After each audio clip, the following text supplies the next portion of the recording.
ایک صاحب نے مجھ سے سوال کیا نیو یارک میں کہ وہ قرآن کو مانتے ہیں، محمد کو بھی مانتے ہیں صلی اللہ علیہ وسلم کو، پھر مسلمان کیوں نہیں ہے؟ یہ سوال تھا ان کا۔ قادیانی قرآن کو بھی مانتے ہیں، حضرت محمد کو بھی مانتے ہیں، مسلمان کسے کہتے ہیں؟ جو قرآن کو مانے اور حضرت محمد کو مانے صلی اللہ علیہ وسلم کو، پھر مسلمان کیوں نہیں ہے؟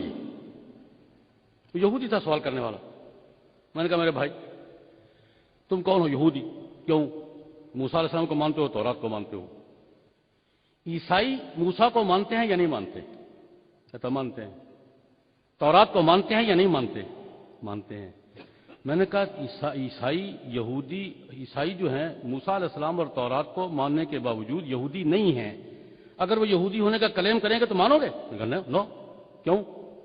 کہتے ہیں کہ وہ تورات کو بھی مانتے ہیں، موسیٰ کو بھی مانتے ہیں، لیکن اس کے بعد ایک اور نبی کو مانتے ہیں، ایک اور کتاب کو مانتے ہیں۔ بے شک مانتے پھر ہیں تورات کو، بے شک مانے وہ موسیٰ علیہ السلام کو، لیکن ان کے بعد وہ انجیل کو بھی مانتے ہیں اور عیسیٰ کو بھی مانتے ہیں، اس لیے وہ یہودی نہیں ہیں۔ میں نے کہا آگے چلو۔ عیسائیوں کے بعد میں مسلمان ہوں الحمدللہ، تورات کو بھی مانتا ہوں، موسیٰ کو بھی مانتا ہوں، عیسیٰ کو بھی مانتا ہوں، انجیل کو بھی مانتا ہوں۔ اگر خدا نہ کرے میں مثال کے طور پر کروں، میں کلیم کروں کہ میں یہودی ہوں، مانو گے؟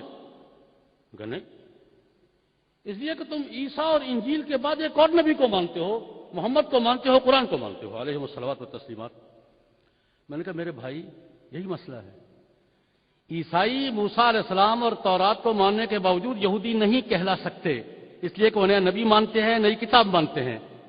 مسلمان موسیٰ علیہ السلام اور تورات اور عیسیٰ علیہ السلام اور انجیل کو ماننے کے باوجود نہ یہودی کہلا سکتے ہیں نہ عیسائی کہلا سکتے ہیں۔ کیوں؟ ان کے بعد وہ حضرت محمد کو مانتے ہیں اور قرآن کو مانتے ہیں۔ میں نے کہا میں یہ چیلنج نہیں کرتا، مانتے ہوں گے قادیانی قرآن کو مانتے ہوں گے، حضرت محمد کو بھی مانتے ہوں گے، میں چیلنج نہیں کرتا، اس بات میں نہیں پڑتا میں۔ لیکن جس اصول پر پہلا تسلسل چل رہا ہے وہ حضرت محمد صلی اللہ علیہ وسلم کے بعد اور قرآن کے بعد مرزا غلام احمد کو نبی مان کر اور اس کی کتاب تذکرہ کو وحی مان کر وہ مسلمانوں میں شامل نہیں۔ اگر حضرت عیسیٰ اور انجیل کو ماننے والے الگ مذہب ہیں، حضرت محمد صلی اللہ علیہ وسلم اور قرآن کو ماننے والے الگ مذہب ہیں، تو اس کے بعد کسی بھی نبی اور کسی بھی وحی کو ماننے والے الگ مذہب ہیں۔ تو نے کہا ٹھیک ہے، یہ بات تو سمجھ میں آئے گا، انڈرسٹینڈ۔ کہتا ہے میری بات سمجھ میں آ گئی ہے۔ اچھا ان کے حقوق کیوں تم پامال کرتے ہو؟ حقوق کیوں نہیں مانتے؟ میں نے کہا کون سے حقوق؟ ان کا کلیم یہ، ان کا دعویٰ یہ ہے کہ ہمارا ٹائٹل اسلام کا رہے گا۔ میں نے کہا میں تم سے پوچھتا ہوں، ایک فرم ہے، کمپنی ہے، 100 سال سے ایک ٹریڈ مارک پر، ایک نام پر کام کر رہی ہے، اس کا ایک نام ہے، اس کی ایک ساکھ ہے، اس کا ٹریڈ مارک ہے، لوگو ہے اس کا۔ اس میں سے 2-4 آدمی الگ ہو کر ایک نئی کمپنی بنا لیتے ہیں، ان کا بنا لیں۔ ایک 100 سال سے چلے آنے والی کمپنی کے 4 آدمی الگ ہوتے ہیں، ایک الگ کمپنی بنا لیتے ہیں۔ یہ نئی کمپنی پرانی کمپنی کا نام استعمال کرنے کا حق رکھتی ہے، لوگو استعمال کرنے کا حق رکھتی ہے، ٹریڈ مارک استعمال کرنے کا حق رکھتی ہے۔ اور اگر کمپنی نئی ہے، نام پرانی کا استعمال کریے، قانون اس کو کیا کہتا ہے؟ دنیا کے کسی ملک کا قانون کسی فرم سے الگ ہو کر نئی فرم بننے والی کو پرانی فرم کا نام استعمال کرنے کا حق دیتا ہے، اس کا ٹریڈ مارک استعمال کرنے کا حق دیتا ہے، اس کا لوگو استعمال کرنے کا حق دیتا ہے۔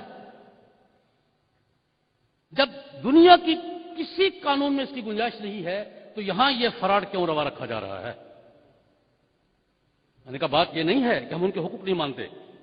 میرا ایک سوال ہے، میں پاکستان سے تعلق رکھتا ہوں، پاکستان کے حوالے سے، پاکستان میں عیسائی رہتے ہیں یا نہیں رہتے؟ یہودی رہتے ہیں یا نہیں رہتے؟ سکھ رہتے ہیں یا نہیں رہتے؟ ہندو رہتے ہیں یا نہیں؟ ہم نے کبھی کس پہ چڑھائی کی ہے کہ وہ جلسہ کیوں کر رہا ہے جی، وہ کیوں اپنی تبلیغ کر رہا ہے جی، وہ کیا کر رہا ہے جی؟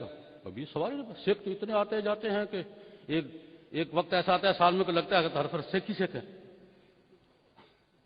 سال میں ایک ایسا موقع آتا ہے کہ ہر طرف پگڑیاں ہی پگڑیاں نظر آتی ہیں۔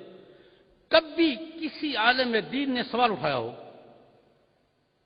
سوال یہ ہے کہ عیسائیوں پر سوال کیوں نہیں ہے، یہودیوں پر کیوں نہیں ہے، سکھوں پر کیوں نہیں ہے، ہندوؤں پر کیوں نہیں ہے، قادیانیوں پر کیوں ہے؟ وہی بات جو حضرت مولانا عبدالحفیظ مکی دامت برکاتہ نے فرمائی تھی، میں اپنے انداز میں کر رہا ہوں کہ ہندو اپنے آپ کو ہندو شو کر کے بات کرتے ہیں، وہ ہمارے حقوق پہ کلیم نہیں کرتے. ہندو اپنے حقوق کے دائرے میں رہتے ہیں، سکھ اپنے حقوق کے دائرے میں رہتے ہیں، ہمارے حقوق کلیم نہیں کرتے. عیسائی اپنے حقوق کے دائرے میں رہتے ہیں، ہمارے حقوق پر کلیم نہیں کرتے. قادیانی اپنا سٹیٹس تسلیم نہیں کر رہے اور ہمارے حقوق اپنے نام الاٹ کرانا چاہتے ہیں. یہ کیسے ممکن ہے؟ یہ کیسے ہو سکتا ہے؟ اس لیے زیادتی ہم نہیں کر رہے، زیادتی قادیانی کر رہے. اور اس زیادتی پر بین الاقوامی رایامہ یا لابیاں یا یہ ہیومن رائٹس کے ادارے یا کمیشن وہ قادیانیوں کی سپورٹ کر کے ہمارے جذبات مجروح کر رہے ہیں، ہمارے عقائد، ہمارے مفادات اور ہمارے جو سٹیٹس ہے اس کو مجروح کرنے کی کوشش کر رہے ہیں.